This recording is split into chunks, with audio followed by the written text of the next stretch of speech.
Hello friends, there is a Jain Buddhist saying about meditation that you should sit in meditation for 20 minutes every day.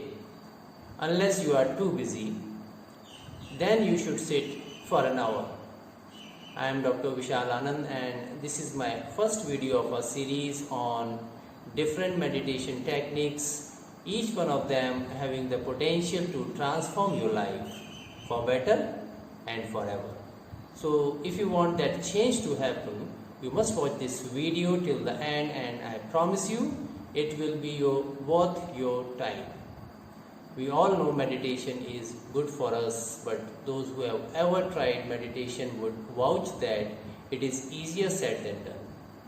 When we think about meditating, we can easily visualize ourselves hopelessly trying to concentrate on a fixed point, struggling to stop the flow of thoughts in our minds while sitting in some painful postures, and we soon tend to give up.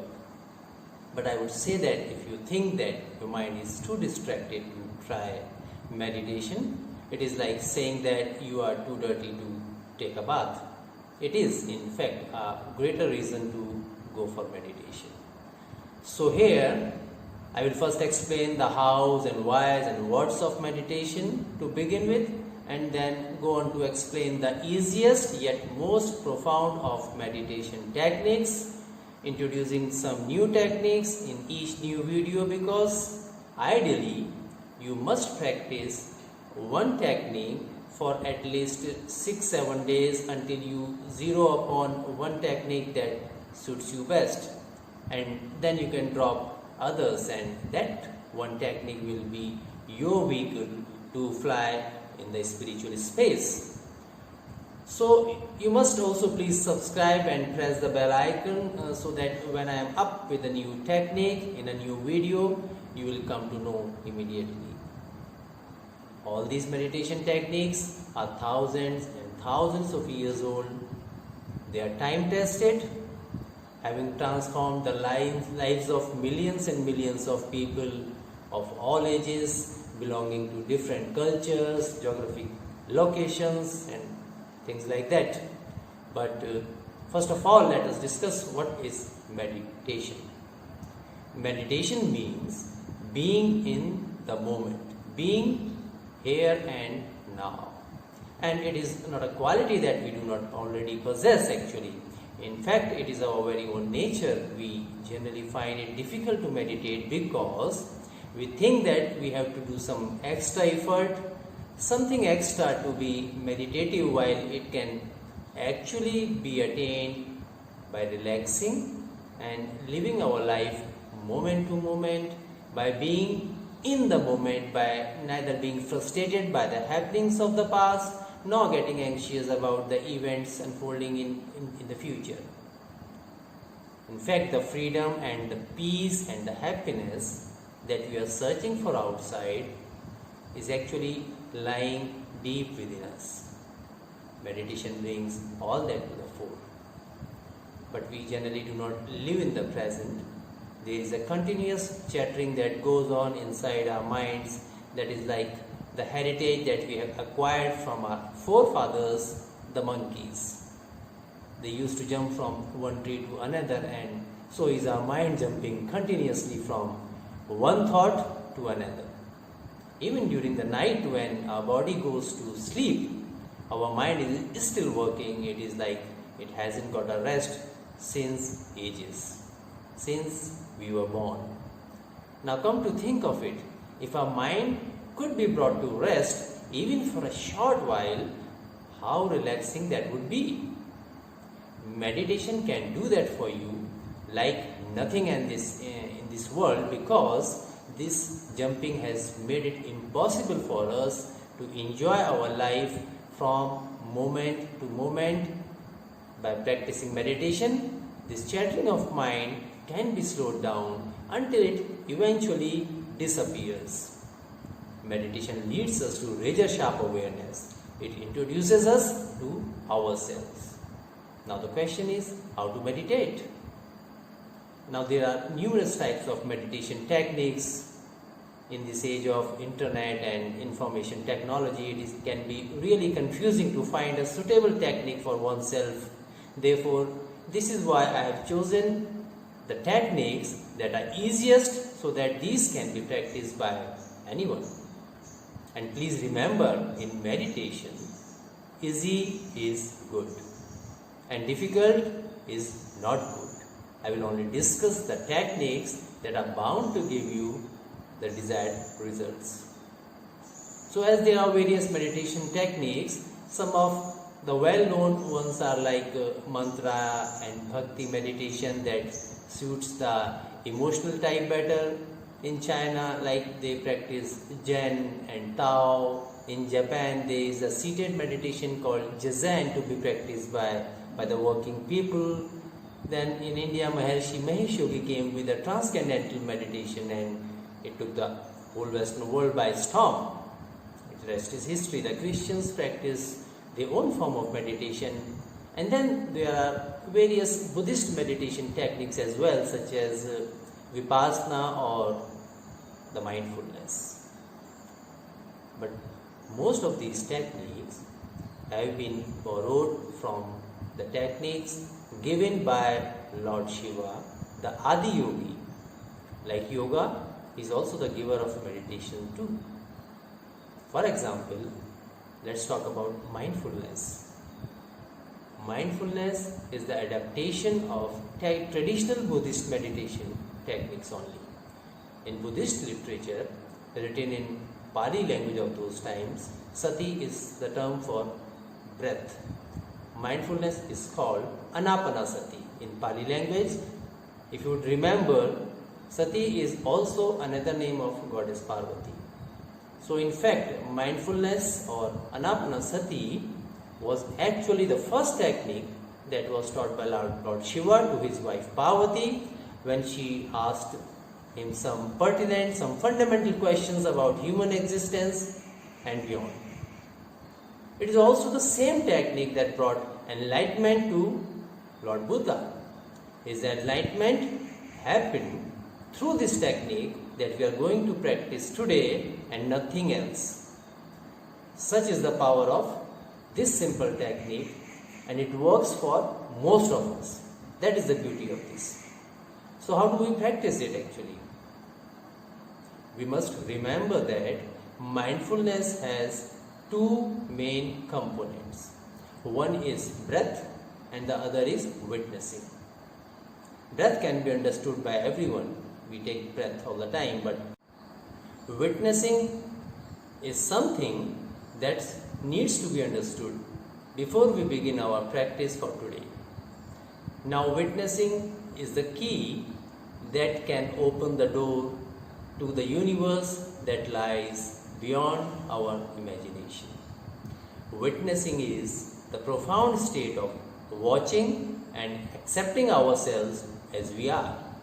It also means detached observation, empirical, unprejudiced watching of the things and people, including ourselves, without any preconceived notions, without attaching any values. And the kind of watching is the whole secret of mindful meditation. You see, we watch things, we watch TV, YouTube as you are watching me right now, but we seldom watch ourselves, our own self.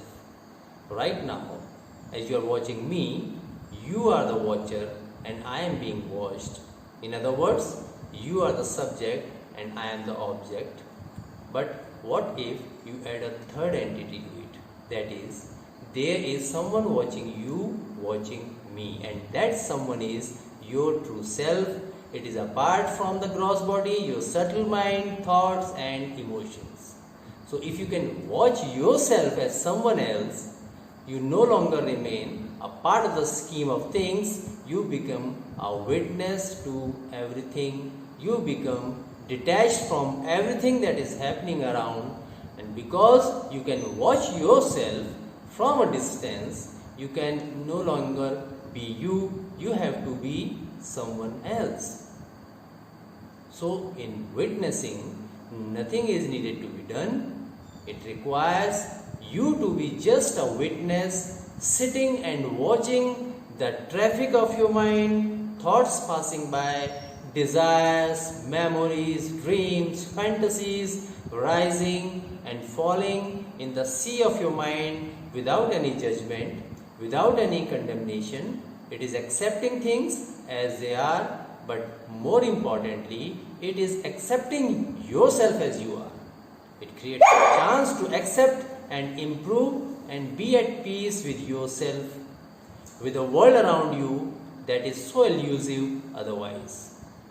It is a journey to our inner world where our inner being is nothing but an inner sky where clouds come and go, stars rise and die, but deep sky remains the same, untouched, untarnished. The Buddhist literature calls this inner sky Sakshim, the witness. This is the whole goal of mindful meditation actually. We see the thoughts, but we are not the thoughts because we can see them, we cannot be part of them. Isn't it? We can feel the feelings, but we are not feelings.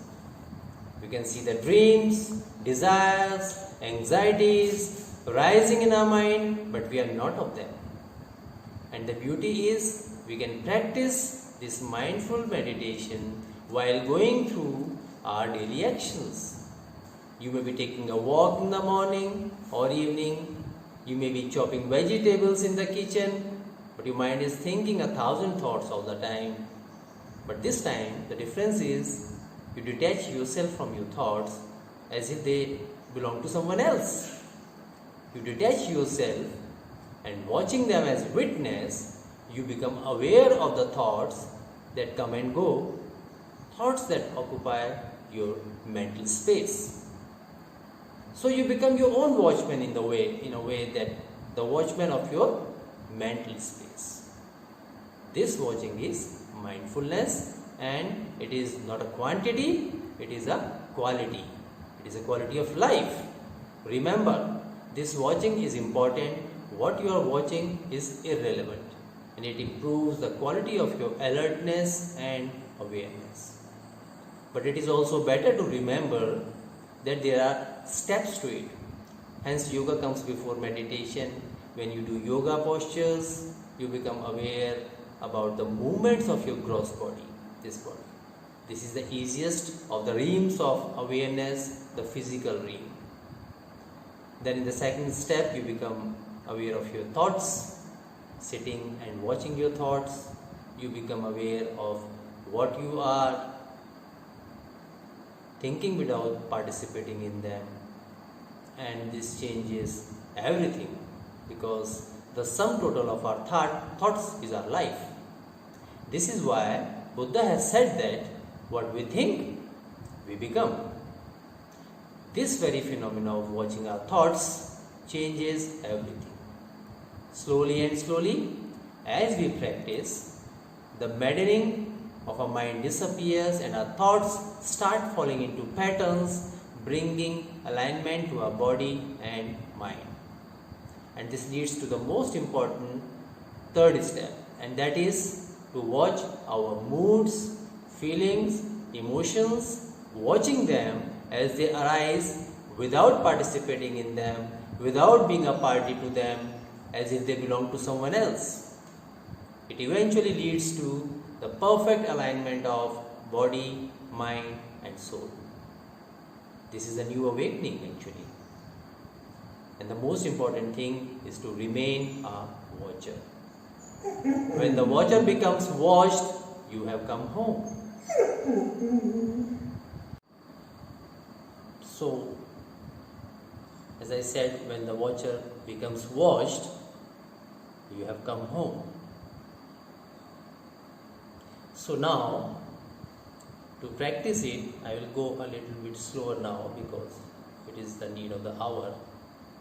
Now you just have to sit comfortably. I won't say this way or that way, whichever way you feel most comfortable. The only condition is that your spine must be erect and your body must be in balance. You can sit against a wall or even you can lie down, but try to relax your body, scanning each part one by one in your mind's eye, attending to your itchings and restlessness, seeing it is relaxed, and when you are satisfied, just close your eyes gently. Now slowly bring your attention to your breath. One of the easiest way to feel your breath is on your belly. The movement of your breath on your belly, just below the navel, a few inches. To increase your awareness of that movement and that spot, you can keep one hand on your belly, just below the navel. It can be any hand that you feel comfortable with, right or left. Now, as you pay attention, your eyes are already closed, you will feel that your belly comes out with each inhalation and it sinks in as you exhale. Try to breathe normally and naturally, but not forcefully. Feel it with your hand on your belly. As you inhale air inside your belly expands and comes out. As you exhale, it sinks back towards your spine. Feel this movement of breath onto your belly for 2-3 minutes. Just closing your eyes and sitting still. Now, as you keep your focus onto your belly and its movement with your breath, different thoughts might be coming into your mind. Now, the key is not to stop the flow of thoughts. Do not fight with your thoughts. Do not try to stop them forcefully. Otherwise, you will miss the point. Let all kinds of thoughts occupy your mind. Just become aware of them. And to become aware of them, you will have to take your mind away from your belly time and again and its movement with your breath. So, let your mind go and watch what you are thinking. Become aware of that thought, that you know what you are thinking about, and when some other thought visits your mind, remind yourself to return to your belly. You have to remember that your belly and its movement with your breath is your home base. Remember to return to it every time your mind wanders. This can happen several times during your practice of this meditation. You will have some difficulty to begin with this. Your mind can go to different body parts. You may start feeling the pain or itching. In that case, just take your awareness there only where you are having the feeling of itching, shifting from your belly, and as you would pay attention there, that pain or that itching will subside, and then having attended to it, you can return your attention to your home base, and that is your belly and its movement with your breath. Practice it for some time, say 5 minutes to begin with, and as you practice it regularly, it will get easier and easier for you, and then you can gradually increase your time. Just try it in the morning or evening. You can do it as first thing in the morning, just when your sleeping consciousness has shifted to waking state, as you open your eyes. Do it then and there on your bed, lying on your bed. It will be a great beginning to your day. You can also practice this technique as the last thing of the day. Just when you are about to go to sleep, you are on the verge of sleeping, and it will definitely improve the quality of your sleep. Try this meditation for 5-6 days until I will come again with some other technique. If you have any query, any problem, you can reach me through my email that I have given in the details section of this video. And please do write your comments about your experiences of practicing this kind of technique. It will definitely help me in serving you better in the times to come. Thanks for watching this. I'll see you all in my next video with a new meditation technique. Please do not forget to press the subscribe button and the ringing of the notification bell. Thank you for watching.